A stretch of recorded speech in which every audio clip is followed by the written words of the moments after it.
to realize that they're being tailed like that. They should have stomped on the gas pedal. That's why you have to be in a car that's very fast. Like, they weren't in no fast cars, so they couldn't get away that quick. And as soon as what happened with them getting into the whole shootout and the tire blowing out, it's like basically DeeBaby should have realized that he should have picked a better security team, because they were outnumbered. The dudes that came with the white t-shirts had Dracos and sticks. They had 30 rounds, 100 rounds. And the security team from DeeBaby, they just had whatever they had on them, but like poles and everything like that. And so they ran out. That's why they ran into the gas station. And it's a sad situation, because the way you look at it, it could have been a lot worse, because the two dudes in the front seat, they made it out and they ran off. So this is how you know that either one of them two guys, did they say too much? Did they drop the poster early about where the show was going to be at? And that led, because it's only a few hours drive from San Antonio to Houston. If the dudes that caught him is really from over there, then they would have had time to come in by nighttime, because the way this all happened, they shouldn't have been riding around like that at night in Houston.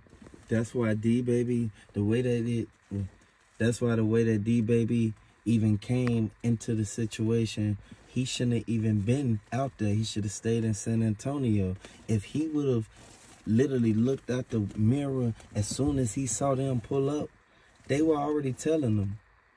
If he would have been able to capture everything that was going on and be able to get a vivid picture of all the people who was hopping out. They said that Grigo, he was the main one who basically hopped out the front. He was the one who had on the white shirt with the black pants. He was the driver. He started blowing first. As soon as he started blowing, this is where they knew that they was going to instantly, they going to tag somebody. Somebody was going to get hit up. This is why you can't go out there. He shouldn't have never went back and forth without checking in. As soon as he came back, he should have instantly called J. Prince Jr., let any one of them know, like, he back into town. Regardless of where you go, you have to check back in as soon as you come into Houston, regardless. Like, they already know this, and you have to really be cautious of the company that you keep out there, because it's a lot of people don't want to see you make it, but y'all know for a fact that it's a lot of people cool with these people out here. They know that he was either backdoored by somebody instantly outside of that car, or somebody knew that he was going to be there. J. Prince Jr. and them knew that J. Prince Jr. and them, they know every single time they come in and out of town, and there's no reason you could even, like, fault him for that.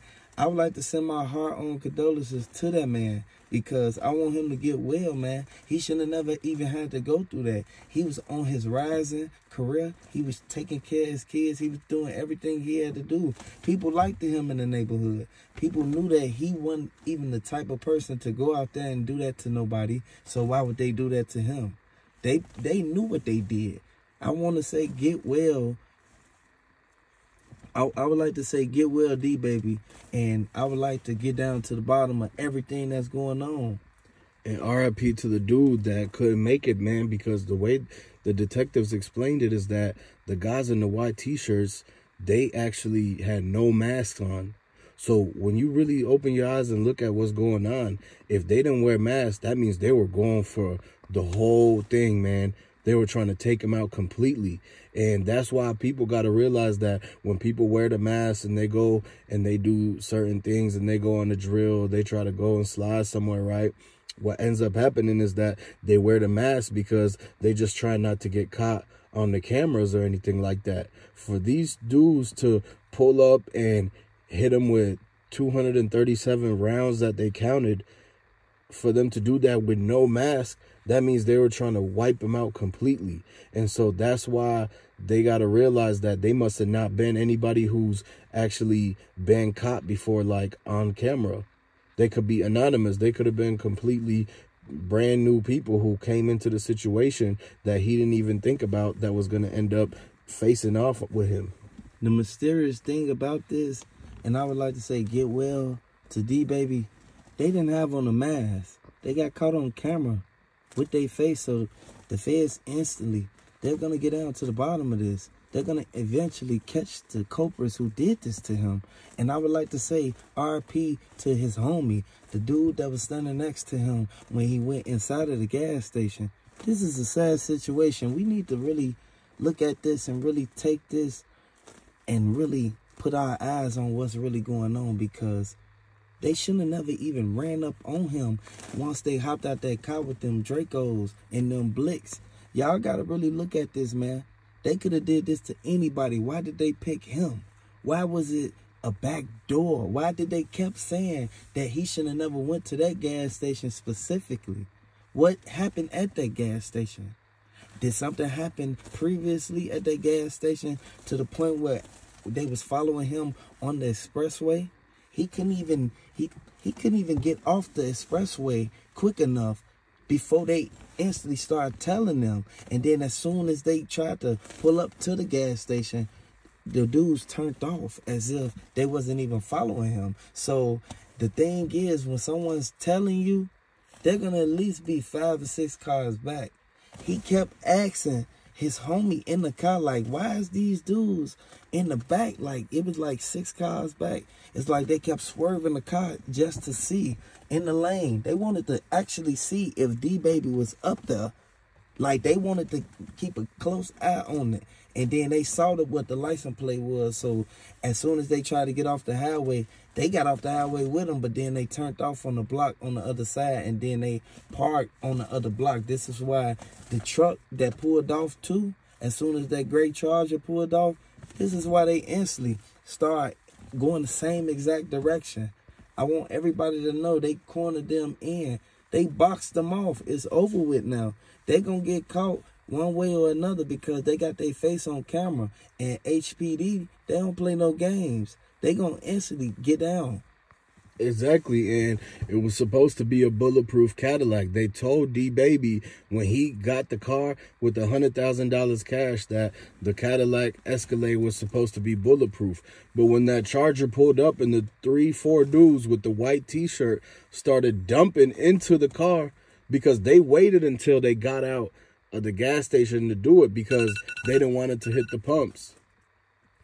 And so they waited till they got at the gas station to do it because they didn't want it to hit the pumps. So what they did was, when DeeBaby ran in there, he was trying to already call his homies. He was trying to call his uncle. DeeBaby uncle was supposed to be coming down to the gas station to be backup. He was bringing the whole squad with them. They was on bikes. And so once he ran into the gas station, the dude wouldn't give him the bathroom key. They was arguing over the bathroom key because he was supposed to run in and hide in the bathroom until DeeBaby uncle pulled up, because he would have took all them dudes out. DeeBaby uncle don't play around, man. So as soon as the dude got denied from getting the bathroom key, he walked back outside. They ran in the Escalade, but then they got spotted. The guys did a U-turn, and the gas station had the little camera with the red and blue flashing lights. HPD got already alerted. He hit the button because DeeBaby already had the altercation with the bathroom key with the gas station clerk. He hit the button, and HPD supposed to come on the way. Once the sirens went off on the red and blue camera on the gas station, y'all got to pay attention. You ever seen them red and blue cameras on the gas station where it's got the police badge and it actually record directly live stream to the department? The siren went off. The dudes seen that and they jumped out. This is why they had no mask on. And so it said they're trying to find out if there's a connection between the passenger and the driver of DeeBaby's Escalade, the chauffeurs, and if it was their cousins that actually was wearing the white T-shirts. The Dodge Charger got away, and there was a high-speed chase for 8 minutes on one of the Houston beltways. They went one loop around the circle, and as soon as they was in the right lane, and when the exit came by, they swerved and hit the exit and lost the dudes. That's how they got away.